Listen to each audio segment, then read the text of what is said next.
फिर दोस्तों अच्छी बात ये कि आप हमें इंस्टाग्राम पर भी फॉलो कर सकते हैं। तो आज हम करने जा रहे हैं DAV क्लास 8 हिंदी चैप्टर 2।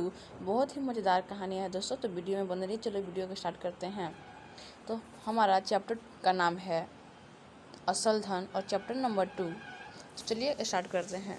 बहुत दिनों की बात है, ईरान के किसी गांव में एक चरवाहा रहता था। वो बड़ा ही गरीब था। उस दिन में 2 समय सूखी रुखी रोटी मिल जाती थी। पहनने के लिए भेड़ की ऊन से बने फटे पुराने कपड़े थे और रहने के लिए एक छोटी सी झोपड़ी थी जिसकी आधी छत गिर चुकी थी। मैं आपको बता दूं कि बहुत दिनों पहले की बात है, मतलब कि ये वर्षों पहले की बात है।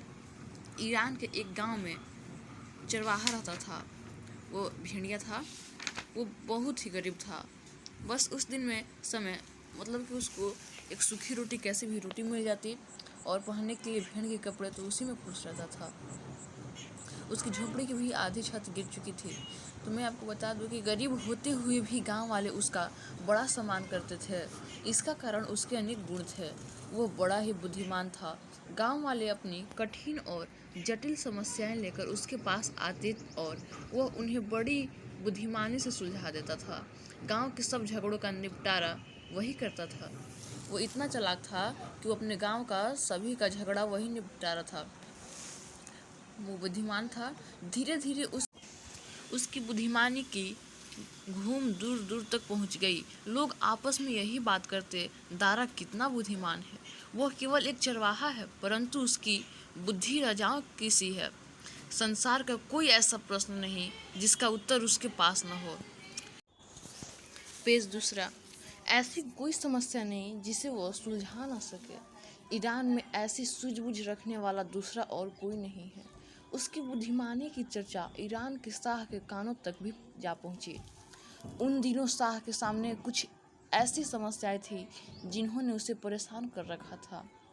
ईरान में एक राजा थे शाह, जो कि वो बहुत परेशान थे कुछ समस्याएं से। तो उसकी बुद्धिमानी की चर्चा ईरान के शाह तक, मतलब कि जो वहाँ के राजा थे, उनके कानों तक पहुँच गई दारा की बुद्धिमानी। उसने एक दूत को भेजकर अपनी समस्या बताई और दारा से सुझाव मांगा कि वह क्या करे। दारा ने तुरंत ही सुझाव दिया और वह भी ऐसी समझदारी से कि शाह दंग रह गया। उसने मन में कहा, यह दारा कोई साधारण चरवाहा नहीं है।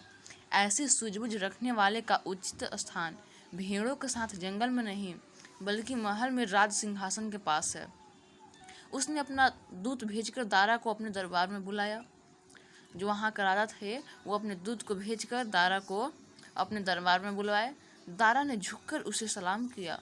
शाह ने मुस्कुराकर कहा, ए दारा, हम चाहते हैं कि तुम जैसा बुद्धिमान हमारे महल में रहे, ताकि हम राज्य की समस्याओं के विषय में तुमसे सुलझा लेते रहे। दारा ने सिर झुकाकर उत्तर दिया, आपका हुक्म सिर आँखों पर। दारा ने कहा कि आप जो कहेंगे वही होगा। दारा शाह के साथ दरबार में रहने लगा। जो दारा था बुद्धिमान, वो रहने लगा। शाह उसकी बातों से इतना प्रभावित हुआ कि दारा के बिन एक क्षण भी उसका मन नहीं लगता था। वह कोई भी काम उसके सुझाव के बिना नहीं करता था। वहाँ का जो शाह था, वो बिना दारा के कोई भी काम नहीं करता था। वो हर समय उसे अपने साथ रखता था और दरबार में उसे राज सिंहासन के पास ही बैठाता था। जहाँ वो राजा बैठता था, उसी के बगल में उसको बैठाता था। जैसे जैसे शाह के दरबार में उसका सम्मान बढ़ता गया, वैसे वैसे दरबारियों के मन में उसके लिए जलन बढ़ती गई। मतलब कि जैसे जैसे वहाँ का जो शाह था, वो दारा के साथ दरबार में वो बढ़ता गया, तो वैसे वैसे उनके दरबारियों के मन में उसके लिए जलन बढ़ती गई। वे आपस में कुछ इस प्रकार की बातें करते, यह चरवाहा सिंहासन के पास बैठता है, शाह ने इसे मुंह चढ़ा रखा है। जब से यह दरबार में आया, शाह हमें पूछते भी नहीं, हमें तो इसमें कोई गुण दिखाई नहीं देता, ऐसा वो राज दरबारी बोलते हैं। दरबारी उसके खिलाफ शाह के कान भरने लगे, परंतु शाह ने उल्टा उन्हें ही डांट दिया। मैं समझता हूँ तुम दारा से जलते हो।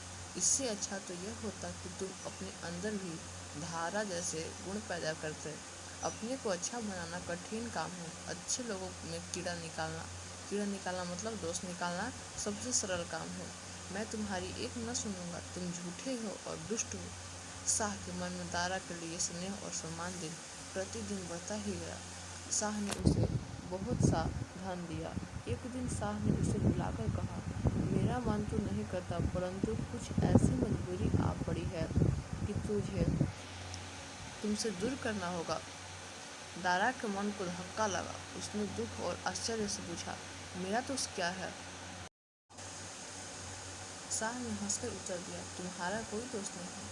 सुनो, मैं तुम्हें उत्तरी ईरान के एक प्रांत का गवर्नर बना रहा हूँ। वहाँ का शासन बिगड़ चुका है। सरकारी अधिकारी और कर्मचारी भ्रष्ट हैं। अराजकता फैली हुई है। लोग मनमानी कर रहे हैं। जान और माल सुरक्षित नहीं। चारों ओर हाहाकार मच रहा है।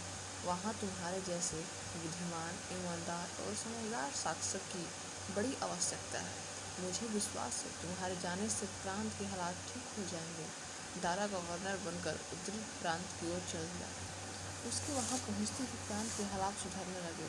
वह स्वयं हर स्थान पर जाता और लोगों से पूछता कि उन्हें क्या दुख है। वह नगर नगर जाकर दरबार लगाता और दोषियों को सजाएं देकर लोगों को न्याय दिलाता। प्रांत में शांति फैल गई। लोग नए गवर्नर के गुण गाने लगे। शाह के कानों तक सारी बातें पहुँच रही थी। वह उन्हें सुनकर खुला न समाता। दरबारी की जलन और भी बढ़ गई और वे शाह के काने भरने के लिए नए नए उपाय सोचने लगे। दारा प्रांत के अनेक स्थानों का दौरा घोड़े पर सवार होकर करता था। दौरे पर जाते समय उसके साथ ही एक और घोड़ा भी होता था, जिसकी पीठ पर एक बड़ा सा बक्सा रखा रहता था। बक्से के बिना दारा कभी नगर से नहीं जाता था। दरबारियों को एक अवसर मिल गया। उन्होंने शाह से कहा, आप दारा को ईमानदार समझते हैं, परंतु वो बेईमान है। शाह ने बिगड़ कर कहा, तुम उससे जलते हो इसलिए ऐसी बातें करते हो। तुम मेरे कान नहीं भर सकते। वो बोले, जो हम कह रहे हैं उसके सबूत भी दे सकते हैं। उन्होंने कहा, क्या आप नहीं जानते कि दारा जहाँ भी जाता अपने साथ एक बक्सा ले जाता? हाँ, मैंने सुना है। उन्होंने पूछा, हुजूर, आपने कभी सोचा है कि उस बक्से में ऐसी क्या वस्तु है? शाह ने विचार में डूबकर कहा, मुझे भी विचार होता है कि आखिर उस बक्से में वह क्या रखता है। दरबारी बोला, उस बक्से में दारा उस धन को रखता है जिसे उसने अपनी बेईमानी से एकत्र किया है। वह प्रजा को लूटना चाहता है। ईमानदार नहीं, ढोंगी है। शाह ने बड़ी उलझन में पड़ गया। समझ में नहीं आता था कि क्या करे। अगर दारा बेईमान था तो फिर संसार में कोई ईमानदार हो ही नहीं सकता। वो बहुत दुखी था। उसने दूत को भेजकर दारा से दरबार में हाजिर होने को कहा। दारा आश्चर्य में पड़ गया। इस प्रकार अचानक ही दरबार में हाजिर होने का आदेश उसे अजीब सा लगा, परंतु वह तुरंत ही राजधानी की ओर चल पड़ा और शाह के सामने आकर झुक गया। उसने साथ उसका वह बक्सा भी था। दरबारियों से खचाखच भरा हुआ था। उसकी निगाहें उस बक्से पर गड़ी हुई थी और दरबारी एक दूसरे को इशारे करके मुस्कुरा रहे थे। दारा ने अदब से कहा, ए ईरान के शाह, मैं हाजिर हूँ। मेरे लिए क्या हुक्म है? शाह बोला, दारा, हमने तुझ पर भरोसा किया, तुझे सम्मान दिया और गवर्नर बनाया, परंतु तूने हमें निराश किया। वह कैसे हुजूर? दारा ने आश्चर्य से पूछा। शाह क्रोध से चिल्लाया, क्या यह सच नहीं है कि तूने बेईमानी से धन एकत्र किया है? क्या हमारा दिया हुआ धन तेरे लिए काफ़ी नहीं था जो तू बेईमानी पर उतर आया? यह झूठ है। दारा ने नरमी से उत्तर दिया, मेरे पास ईमानदारी के सिवा और कुछ नहीं है। शाह ने झलाकर कहा, तेरे इस बक्से में ऐसा क्या है जो तू इसे अपने साथ लिया फिरता है?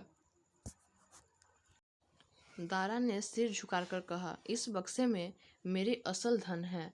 दरबारियों की आंखों में चमक आ गई। खोल इसे, शाह ने हुक्म दिया।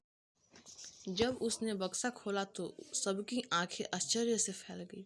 उसके अंदर भेड़ की ऊन से बना हुआ एक पुराना कोट था, जैसा कि चरवाहे पहना करते थे। यह क्या है? शाह ने पूछा। दारा ने उत्तर दिया, मैं इसी को पहनकर भेड़ चराया करता था। मैं इसे इसलिए साथ रखता हूँ कि यह मुझे याद दिलाता रहे कि मैं एक गरीब चरवाहा था और मेरे मन में कभी घमंड पैदा न हो।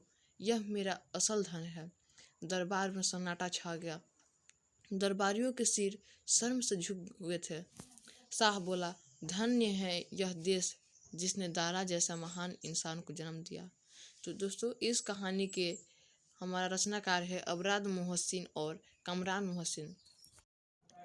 अगर आपको वीडियो अच्छी लगी तो लाइक करें और सब्सक्राइब करें। Thank you. तो मिलते हैं फिर नेक्स्ट वीडियो में। अब इस वीडियो का आप लोग क्वेश्चन आंसर हमारे प्लेलिस्ट में देख लीजिएगा।